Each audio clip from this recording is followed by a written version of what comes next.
Saludos desde la parroquia La Milagrosa, en la Pradera Dos Quebradas, Evangelio Juan 6, 51-58. En aquel tiempo dijo Jesús a los judíos: yo soy el pan vivo que ha bajado del cielo. El que coma de este pan vivirá para siempre, y el pan que les daré es mi carne por la vida del mundo. Disputaban los judíos: ¿cómo puede este darnos a comer su carne? Jesús les dijo: en verdad les digo que si no comen la carne del Hijo del Hombre y no beben su sangre, no tendrán vida en ustedes. El que come mi carne y bebe mi sangre tiene vida eterna, y yo lo resucitaré en el último día. Mi carne es verdadera comida, mi sangre es verdadera bebida. El que come mi carne y bebe mi sangre habita en mí y yo en él. Como el Padre que vive me ha enviado y yo vivo por el Padre, así del mismo modo el que me come vivirá por mí. Este es el pan que ha bajado del cielo, no como el de sus padres que lo comieron y murieron. El que come este pan vivirá para siempre. Palabra del Señor. La solemnidad del Corpus Christi celebramos en la iglesia este gran domingo. Una fiesta en la liturgia grande se llama solemnidad. Y después de la fiesta de la Santísima Trinidad, somos invitados a celebrar el misterio de la Eucaristía, de Jesús con nosotros, cuerpo y sangre. Esto es mi cuerpo, esto es mi sangre.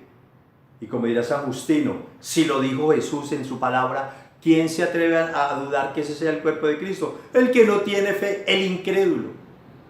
Pan de vida eterna, presencia de Jesús, que adoramos también la hostia sagrada en el sagrario, para visitarlos en las horas santas que tenemos en las parroquias, y especialmente este gran homenaje del Corpus Christi, cuando públicamente confesamos nuestra fe en el Señor con nosotros en ese pedacito de pan. Bellas las liturgias que se celebran sobre todo en los pueblos, también en las ciudades, pero por las circunstancias pues, del tráfico se dificulta un poco más. Pero los 4 altares en las plazas de los pueblos, la banda marcial, los campesinos, la gente, los sacerdotes, los cánticos, las cortinas, las flores, el incienso. Es una manifestación de que el Señor está con nosotros, está con su pueblo, camina con nosotros, y es la fuente de vida eterna. Nosotros ahorita estamos privados de la Eucaristía por esta circunstancia que ya conocemos. No tenemos la misa que es el centro del corazón de la vida cristiana y de la vida de la iglesia. No podríamos existir sin la Eucaristía, sin Jesús resucitado, pan de vida eterna. Mañana se completan precisamente 3 meses, lo hace que nos dijeron cerrar los templos. No se puede reunir la comunidad para la Eucaristía. 3 meses privados de la Eucaristía, del Señor con medio de nosotros, por lo menos sacramentalmente. Eso nos recuerda que la iglesia y los cristianos durante la historia han tenido esas experiencias de la privación de su Señor de muchas maneras. En las guerras, cuando hay guerras no hay misas. De ahí viene aquel aforismo famoso: en tiempo de guerra no se oye misa. En tiempo de los regímenes totalitarios, de gobiernos anticlericales que persiguen a la iglesia y mandan cerrar las iglesias y prohíben la Eucaristía. En el tiempo de los primeros cristianos, cuando los grandes emperadores terribles que perseguían a los cristianos, Diocleciano, Nerón, Vespasiano y todos ellos, ¿qué hacían los cristianos? Esconderse. Se tenían que meter en lo que llamaban las catacumbas, que eran los subterráneos debajo de la ciudad donde enterraban a los muertos. Allí escondidos tenían que celebrar la Eucaristía. Y quería también hoy a colación en relación a esto de estar privados del Señor, la experiencia que vivió el pueblo judío allá 6 siglos antes de nacer Jesús. Como el gran imperio de Babilonia con Nabucodonosor II invadió con la bota militar el pueblo, lo destruyó, lo quemó, destruyeron el templo, se llevaron a toda la población para Babilonia, el cautiverio, el exilio babilónico. 70 años duraron sin el templo, sin la liturgia, sin el culto, sin el altar. Salmo 137 describe dramáticamente esa realidad del pueblo judío. Junto a los canales de Babilonia nos sentábamos a llorar. En los árboles colgábamos nuestra cítara y los opresores se burlaban diciendo: cántenos uno de esos cánticos de nosotros a ver cómo son. Semejante análoga realidad vivimos nosotros, sin la Eucaristía, privados de la Eucaristía. Y la invitación que quiero hacer es esta. Meditemos qué hizo el pueblo judío cuando se vio privado del culto, del templo, de los sacrificios, de la adoración a su Señor. No se les acabó la fe. Vivieron fundamentalmente tres cosas. Primero, vivieron de la palabra. Los rabinos, me imagino, llevarían los rollos de la ley, de la Torá, y se reunían para escuchar las enseñanzas, la palabra. Se reunían en la oración, tal vez en familias, en pequeños grupos. Y sobre todo, vivían la solidaridad, la fraternidad, ayudándose unos a otros allá en ese cautiverio. Yo creo que es una experiencia análoga que tenemos que vivir los cristianos hoy, las parroquias, la iglesia, los cristianos, las pequeñas comunidades. Vivir la fe a través del alimento de la palabra, el contacto con la palabra, la misma palabra todos los días es vital para tu vida cristiana. Segundo, la oración, sobre todo en familia. Qué bueno que la familia se reúna y haga un momento de oración, los papás con los abuelos, los niños, los muchachos. Momento de oración profunda. Y sobre todo, hacer que esa Eucaristía que tantas veces hemos celebrado los domingos en semana o en la Semana Santa, en grandes fiestas, en nuestra parroquia, ese pan vivo que es Cristo que hemos tomado, lo podamos compartir. Pan partido para un mundo nuevo, en gesto de solidaridad y de fraternidad.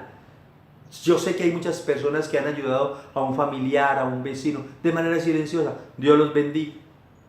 Quería agradecer también a Mercamás, a las comunidades de la parroquia, a las personas que han traído sus donativos, los mercados, que han dado dinero para ayudar a la gente más necesitada, como lo hemos podido hacer, a los que hemos podido ayudar.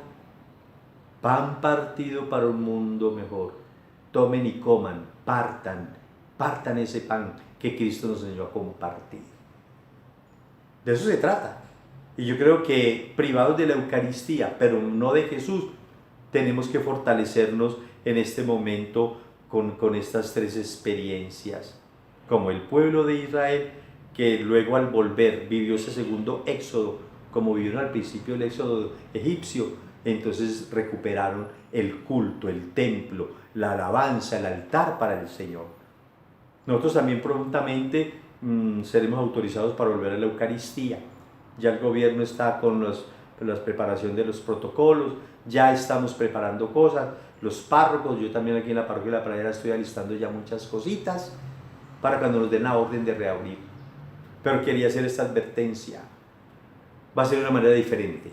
Durante mucho tiempo no vamos a poder hacer la Eucaristía como lo hacíamos antes, bancas llenas, puertas llenas, ya no, va a ser distinto. El aforo, solamente podremos celebrar con 40 o 50 personas. ¿Cómo vamos a hacer para que entren esas personas? No sé. Posiblemente tendrán que inscribirse en el despacho. Yo voy a ir a la misa a las 10 del domingo. Anótenme, secretaria. Todos los protocolos que se nos van a requerir. Limpiar los pies en el tapete a la entrada, el lavado de las manos con el gel, el tapabocas de uso obligatorio, el distanciamiento entre las bancas. Eso hay que hacerlo. Igualmente hay algunas partes de la liturgia que tendremos que cambiar, se tendrán que variar. No nos podremos dar la paz como antes, solamente en un saludo. Cuando se dé la comunión ya no podré decir cuerpo de Cristo y el otro no podrá decirme amén, en silencio. La comunión en la mano. Hay algunos quisquillosos que no les gusta, pues lo van a tener que decir, no pueden venir. Son los protocolos. De todas maneras, hay una luz de esperanza y se vislumbra ya en unos días ya nos dirán que podamos volver a la Eucaristía. Esa Eucaristía que te ha hecho falta, que nos ha hecho falta. A veces cuando voy al templo por la noche o en el día y lo veo solo, me acuerdo. Es la misma experiencia del pueblo de Israel en Babilonia.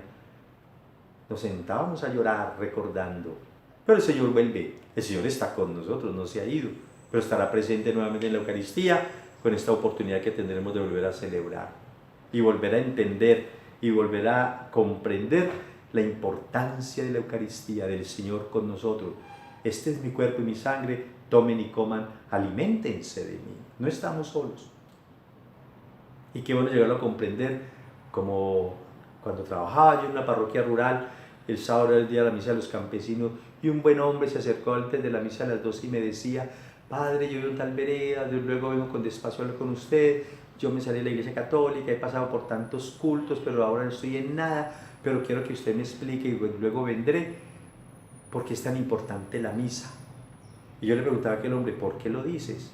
Y él me decía: porque cuando yo era pequeño vivía en una vereda lejísimo donde no había carretera, y cuando había una misa cerquita, nuestra madre nos llevaba y caminábamos 1 y 2 horas para ir a la misa.